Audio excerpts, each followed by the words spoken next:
Risky reporters TV. आप देख रहे हैं रिस्की रिपोर्टर टीवी।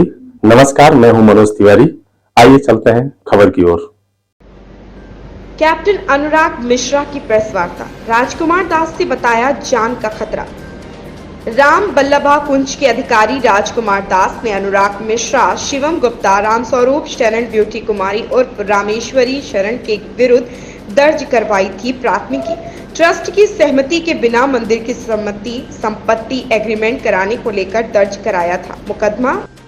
कैप्टन अनुराग मिश्रा का आरोप, मंदिर के जिस ट्रस्ट में राजकुमार दास थे, ट्रस्टी उस ट्रस्ट को कारण सहित मंदिर के सर्वरहकार पूर्व में ही कर चुके हैं भंग। वर्तमान ट्रस्ट के सभी ट्रस्टी जमीन विक्रय के संबंध में सहमत।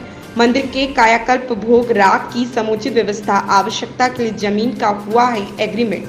राजकुमार दास वर्तमान में ट्रस्ट के ट्रस्टी नहीं तो उनका जमीन से कोई वास्ता नहीं। अनुराग मिश्रा ने एफआईआर पर भी उठाया प्रश्न चिन्ह। कहा जो मामला सिविल कोर्ट में पेंडिंग, उस पर पुलिस ने केस कैसे दर्ज करी प्राथमिकी। एफआईआर क्वेसिंग के लिए हाई कोर्ट में हो चुका है रीट। प्रथम सूचना रिपोर्ट के तहरीर में भूमाफिया शब्द पर बोले कैप्टन अनुराग मिश्रा, मेरे विरुद्ध इससे पूर्व ना कोई आरोप ना कोई मुकदमा, बल्कि राजकुमार दास के विरुद्ध हत्या, गुरु की हत्या का प्रयास व मंदिरों जमीनों को कब्जा करने जैसे तमाम आरोप कैप्टन अनुराग मिश्रा ने राजकुमार दास को भूमाफिया बालू माफिया बताया। में जो 419-420 का जिक्र किया गया, ये पूरा मतलब मामला क्या है? मैं आपको इसका पूरा प्रकरण विस्तार में बता दे रहा हूँ। मेरा नाम अनुराग मिश्रा है। मैंने श्रवण कुंज स्थित मंदिर के महंत श्री रामरूप शरण जी, जिन्होंने मुझे जानकी घाट स्थित भूमि को 3 वर्ष के लिए सेल एग्रीमेंट किया था, सेल एग्रीमेंट निष्पादित किया था और भूमि की जो उसमें मालियत, सरकारी मालियत 3 करोड़ 10 लाख रुपए श्री रामदास और राजकुमार दास जी ने मेरे संबंध में एक मुकदमा दर्ज करवाया है और हम 4 लोगों को इसमें आरोपी बनाया है। 419, 20, 67, 68 और 71। प्रकरण यह है कि श्रवण कुंज मंदिर का जो पहले ट्रस्ट था उसमें राजकुमार दास जी और महंत नृत्य गोपाल दास जी महाराज से लेकर के 19 लोग ट्रस्टी थे, परंतु जायज़ कारणों से रामरूप दास जी ने, श्रवण कुंज मंदिर के महंत जी ने उस ट्रस्ट को भंग कर दिया था और ट्रस्ट भंग करने के बाद नया ट्रस्ट गठित हुआ था। उस नए गठित ट्रस्ट का मैं भी ट्रस्टी हूँ और उन्होंने यह भूमि मुझे सेल एग्रीमेंट की थी। चूँकि मैं भूमि का मूल्य अदा कर रहा हूँ और ट्रस्टी होते हुए मैं किसी प्रकार से बेनिफिशरी नहीं हूँ, चूँकि मैं मूल्य अदा कर रहा हूँ। अब चूँकि ट्रस्ट वो पूर्व गठित ट्रस्ट भंग हो चुका था तो राजकुमार दास जी अन्य ट्रस्टियों का अब उससे कोई लेना देना नहीं रह गया है और रामरूप शरण जी को कंप्लीट पावर, कंप्लीट अथॉरिटी थी कि वो उस ट्रस्ट को वो भंग कर सकें। और जो ये भूमि एग्रीमेंट उन्होंने किया तो इससे अर्जित धनराशि से वो श्रवण कुंज मंदिर के जीर्णोद्धार का उद्देश्य वो पूर्ण करना चाहते हैं।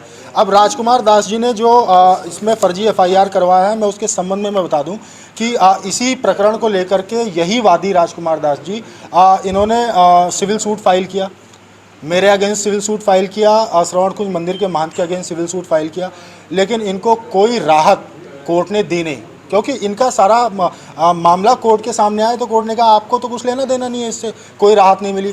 अब ये चूंकि ये बहुत बड़े प्रभावशाली राजनीतिक वर्चस्व रखने वाले व्यक्ति हैं तो इन्होंने अयोध्या के पुलिस प्रशासन को दबाव में लेकर के इन्होंने एक फर्जी एफआईआर मेरे ऊपर करवाया है।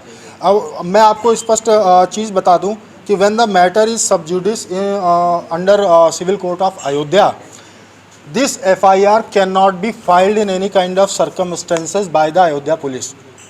Ayodhya police has no right to intervene the matter if the matter is sub judice. अब जो मामला है, मैंने इसके संबंध में मैंने हाई कोर्ट के समक्ष मैंने इस FIR को क्वैश करने के लिए मैंने याचिका की है। सोमवार को उसकी हेयरिंग लगेगी और सभी तथ्यों और साक्ष्यों के आधार पे वो फर्जी FIR क्वैश हो जाएगी। लेकिन इसमें जो सबसे गंभीर विषय है, इन्होंने ज़मीन का जो मूल्य बताया है 50 करोड़, जो इन्होंने मूल्य बताया 50 करोड़ रुपए। मैं मानता हूँ वास्तविक में अयोध्या में विकास हो रहा है, उस ज़मीन का मूल्य 50 करोड़ रुपए है और राम मंदिर का निर्माण हो जाने के बाद वो 75 करोड़ भी हो जाएगा, लेकिन राजकुमार दास जी का इससे कुछ लेना देना नहीं है। मैं आपको स्पष्ट कर रहा हूं कि यह ज़मीन जो मेरे नाम पे सेल एग्रीमेंट की गई है या किसी प्रतिष्ठित संस्थान को मैं प्रदान करूंगा। जिस प्रकार स्वामी नारायण ट्रस्ट है, जिस प्रकार ईशा फाउंडेशन है, जिस प्रकार इस्कॉन टेम्पल है, मैं इनसे संपर्क करके मैं इस प्रकार की संस्थाओं को, वह धार्मिक स्थल की भूमि है और मैं ऐसा ही वहाँ पे मैं चाहता हूँ कि कोई धार्मिक स्थल बने और सदियों तक वो इतिहास में वह दर्ज रहे। इस संबंध FIR के संबंध में मैं आपको बता रहा हूँ कि इन्होंने मुझे भूमाफिया इसमें दर्ज करवाया है। मेरे जन्म से लेकर के आज तक इस फर्जी FIR हो जाने के पहले तक एक भी मामला, एक भी मुकदमा, एक भी आपराधिक कृत्य मेरे अगेंस्ट में दर्ज नहीं है। और राजकुमार दास जी के अगेंस्ट दर्जनों मामले, हत्या के मामले, दर्जनों भूमि को कब्जा कर लेने के मामले, ऐसे छेड़खानी के मामले, ऐसे तमाम दर्जनों मामले चल रहे हैं।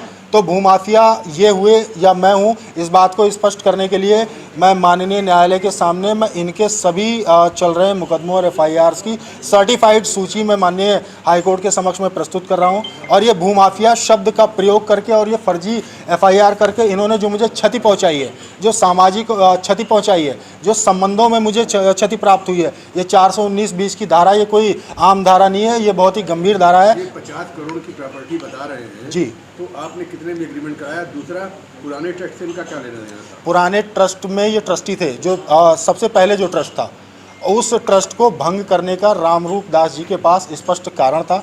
उस कारण को स्पष्ट करते हुए उन्होंने डीड में ये मेंशन किया, कैंसिलेशन डीड में, कि यह ट्रस्ट क्यों भंग कर रहे हैं। वह ट्रस्ट भंग करने के बाद में यह भूमि मुझे सेल एग्रीमेंट उन्होंने किया श्रवण कुंज मंदिर के जीर्णोद्धार के लिए। 3 करोड़ 10 लाख रुपए उसमें कुल मूल्य तय हुआ था और प्रस्ताव पारित होकर के तय हुआ था। और उसको मैंने 30 लाख रुपया मैंने एडवांस पेमेंट के तौर पे ऑन डीड मेंशन करके बाकायदा चेक के माध्यम से मैंने अदा किया था। बाकी 3 वर्ष के अंदर उस भूमि का मूल्य मुझे अदा करना है। परंतु राजकुमार दास जी ने जो 50 करोड़ रुपए इसका दाम बताया है, वास्तव में दाम क्या है वो मैं नहीं जानता। अगर 50 करोड़ रुपए दाम है तो भी इस ज़मीन से इनका कोई लेना देना नहीं है। परंतु स्पष्ट रूप से मैं आपसे बता रहा हूं कि अयोध्या के प्रशासन को चूँकि राजनीतिक रसूख रखने वाले व्यक्ति हैं, अयोध्या के प्रशासन को दबाव में लेकर के मुझे गिरफ्तार करवाने के लिए पूरा प्रशासन इन्होंने लगा रखा है और मेरी हत्या कर देने के लिए अयोध्या के चप्पे चप्पे पर इन्होंने गुर्गे बैठा रखे हैं। तो मैं अयोध्या के SSP महोदय से और DM महोदय से मैं सुरक्षा की मांग करता हूँ। मैं एक पढ़ा लिखा व्यक्ति हूँ, मैं कमर्शियल पायलट हूँ, मैं वायुयान चालक हूँ। मेरे वजह से मेरे स्ट्रगल पे, मेरे आमरण अनशन पे कुछ एयरलाइनों की गलत नीतियों की वजह से लगभग 7,000 पायलट बेरोजगार हो गए थे।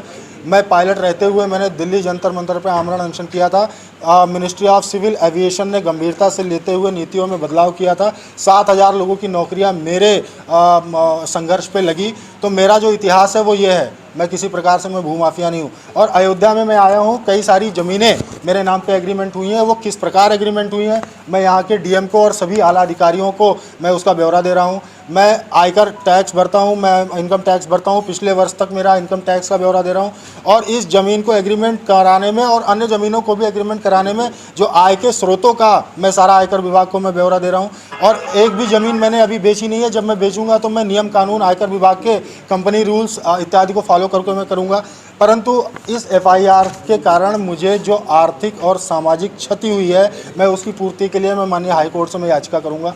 और इस FIR को क्वैश कराने के लिए मैं ऑलरेडी याचिका कर चुका हूं। लेकिन मेरी जान माल की सुरक्षा के लिए मैं डिस्ट्रिक्ट मजिस्ट्रेट अयोध्या और SSP अयोध्या से मैं सुरक्षा की मैं मांग कर रहा हूं। मेरी कभी भी हत्या की जा सकती है, मैं इसकी जानकारी मैं प्रशासन को दे रहा हूँ। इस खबर में बस इतना ही। बने रहे रिस्की रिपोर्टर्स टीवी के साथ।